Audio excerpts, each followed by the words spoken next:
प्यारे बच्चों नमस्कार, जय हिंद, वंदे मातरम। आप सभी कक्षा 10वीं वाले स्टूडेंट्स के लिए मैं लेकर आ चुका हूं 27 फरवरी के लिए पेपर। यहां पर आप सभी को पता है कि मैं आप लोगों को सबसे रिलेवेंट जो अपडेट है वो बताता हूं, सबसे बेस्ट अपडेट आपको मैं बताता हूं। यहां पर आप देख सकते हो हाई स्कूल परीक्षा आप लोगों का पहला पेपर दोस्तों यहां पर 27 फरवरी का है। तो यहाँ पर आप लोगों को पूरे आंसर में बताऊंगा। सभी बच्चे ध्यान रखना, हिंदी विषय के जितने भी क्वेश्चन मैं आपको बताऊं सारे के सारे आप लोगों के लिए बहुत ही ज़्यादा आईएमपी साबित होंगे। चलिए स्टार्ट करते हैं पहले क्वेश्चन से। दोस्तों ये रहा आपका पहला प्रश्न, सही विकल्प चुनकर लिखिए। श्रृंगार काल के नाम से भी जाना जाता है। तो दोस्तों जो श्रृंगार काल है उसमें आपको रीति काल बताना रहेगा। रीति काल को श्रृंगार काल कहा जाता है। इसमें आपको याद रखना है बिहारी और भूषण ये रीति काल के कवि हैं। बिहारी की रचना दोस्तों आप लोगों को बिहारी सतसई याद रखना रहेगा, सभी को बिहारी सतसई आपका करेक्ट उत्तर होगा। और भूषण में आप लोगों को शिवा बावनी याद रखना रहेगा। ठीक है, यहाँ पर ये आपकी करेक्ट रचनाएं भी मैंने बता दी है। और श्रृंगार काल के नाम से रीति काल को जाना जाता है। अगला प्रश्न है उत्साह कविता में आह्वान किया गया है। उत्साह कविता जो है इसमें किसको आह्वान किया गया है तो आप लोगों को बताना है बादलों का। इसमें बादलों का आह्वान किया गया है, सभी बच्चों को ऐसे बताना है उत्साह कविता में बादलों का आह्वान किया गया है। तो इसमें आपको फिर नंबर बी बताना है। इसके बाद में शोक स्थायी भाव है। तो दोस्तों यहाँ पर आपको मैं बता देता हूँ करुण रस का जो स्थायी भाव है वो हो जाएगा शोक। आप लोगों को करुण रस का स्थायी भाव शोक बताना है। यहाँ पर शांत रस का आप लोगों से अगर पूछे तो शांत का निर्वेद बताना है। रौद्र का अगर आपसे पूछे तो रौद्र का आपको क्रोध बताना है। और इसके अलावा भयानक का अगर आपसे पूछे तो भयानक रस का आप लोगों को भय स्थायी भाव बताना रहेगा। इसके बाद में दोस्तों पान वाला है चश्मे वाले को समझता था। तो पान वाला चश्मे वाले को क्या समझता था कि वो तो पागल है। ठीक है, तो यहाँ पर आपको बताना है पागल समझता था। इसके बाद में साथियों आप लोगों का एक से अधिक अर्थ देने वाले शब्द कहलाते हैं। तो एक से अधिक अगर अर्थ देंगे तो वो अनेकार्थी शब्द कहलाएंगे। आपको अनेकार्थी शब्द करेक्ट आंसर करना रहेगा सभी बच्चों को।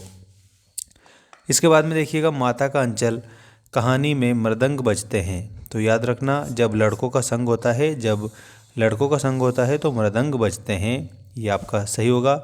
माता का अंचल नामक जो कहानी है ये इसमें जो बच्चे हैं उसके बारे में बताया है। ग्रामीण सभ्यता का वर्णन इसमें किया गया है। ठीक है, ये भी आप सभी याद रखना। इसके बाद में दोस्तों यहाँ पर आप लोगों के रिक्त स्थान आपकी स्क्रीन के सामने आ चुके हैं। सारे रिक्त स्थानों का करेक्ट आंसर मैं बताऊंगा। गोपियाँ श्री कृष्ण से अपना क्या वापस मांग रही है तो इसमें मन आप उत्तर के रूप में लिख देंगे, मन वापस मांग रही है।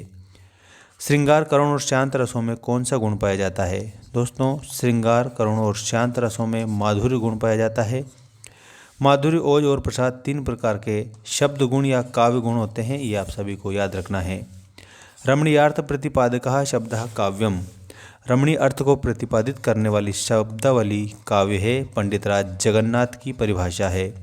और रसात्मकम वाक्यम काव्यम, ये जो परिभाषा है ना रसात्मकम वाक्यम काव्यम, ये परिभाषा आचार्य विश्वनाथ की है।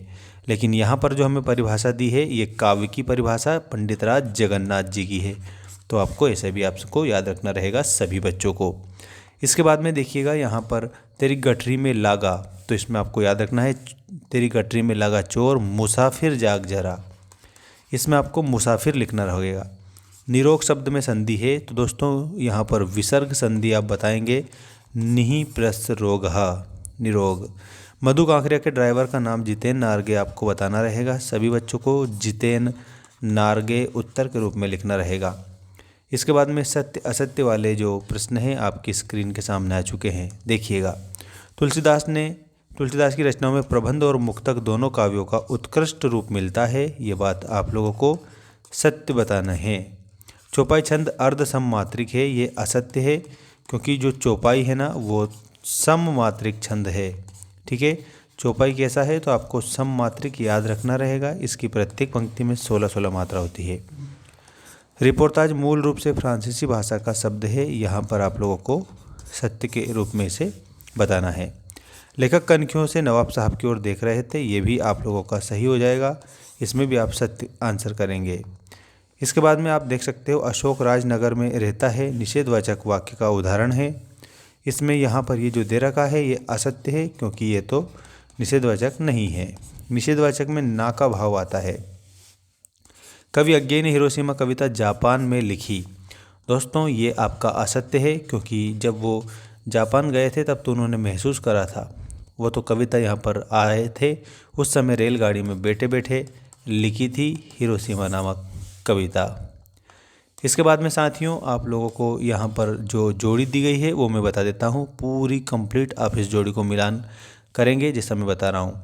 आप लोगों को सामान्य जानकारी भी मैं दे देता हूँ। हमारा जो मेंस एजुकेशन ऐप है उसको इंस्टॉल करके आपको हिंदी वाला जो कोर्स है वो परचेस कर लेना है। आज आपकी जो एग्ज़ाम जो चल रही है आप लोगों की सभी बच्चों की, उसमें इम्पोर्टेंट चीज़ें मैं बता रहा हूँ, तो थोड़ा ध्यान रखो इन बातों का, है ना। ऐप डाउनलोड कर लेना। अनिमेष का अर्थ होता है बिना पलक झपकाए देखना, ठीक है। इसके बाद में अभ्यंतर का मतलब होता है भीतर की। ललित ललित काले घुंघराले, इसमें पुनरुक्ति प्रकाश अलंकार। संस्कृति की पाठशाला, तो दोस्तों काशी को संस्कृति की पाठशाला कहा गया है। शब्द शक्ति के 3 भेद होते हैं, अभिधा, लक्षणा और व्यंजना। पूरब की ओर से बहने वाली हवा को पूर्वाई बोला जाता है, ठीक है। यहाँ पर पूर्वाई आप आंसर करेंगे। और हमारा जो ऐप है इसको ज़रूर डाउनलोड करना। हिंदी का कोर्स बाय करके उस पर जो वीडियोस हमने अपलोड कर रखे हैं उनको ज़रूर देखना आप सभी, ताकि आप लोगों को सारी जो क्वेश्चन है वो हो जाए आपके हल, और एक भी क्वेश्चन नहीं छूटे आप लोगों का। इसके बाद में यहाँ पर आप सभी बच्चे देख सकते हैं, देखिएगा। एक शब्द एक वाक्य में उत्तर। लेखक जयशंकर प्रसाद ने अपनी आत्मकथा को कैसा माना है, तो उन्होंने कहा है कि मेरी भोली आत्मकथा, ठीक है। इसके बाद में देखिए संचारी भावों की संख्या कितनी मानी गई है, तो इसमें आपको 33 बताना है। लेखिका मन्नू भंडारी की माँ के स्वभाव की क्या विशेषता थी, तो सरल स्वभाव उनका था। आप लोगों को सरल स्वभाव उत्तर के रूप में बताना है। किस समास में दोनों पद प्रधान होते हैं, दोस्तों इसमें आपको द्वंद्व समास लिखना रहेगा। एक कतार में लकी सफ़ेद बुद्ध पताका किसका प्रतीक है, तो इसमें आपको सभी बच्चों को शांति का प्रतीक बताना है। हिंदी का स्मरण शिल्प में लिखा गया पहला उपन्यास कौन सा है, तो यहाँ पर आप लोगों को कंप्लीट कमेंट करके आंसर बताना है कि कौन सा इसमें आंसर आएगा। जिसका भी कमेंट सही होगा उसको हम हमारी तरफ से हार्ट देंगे, तो आपको समझ जाना रहेगा कि आप लोगों का कमेंट सही है। तो मिलते हैं नेक्स्ट वीडियो में। धन्यवाद।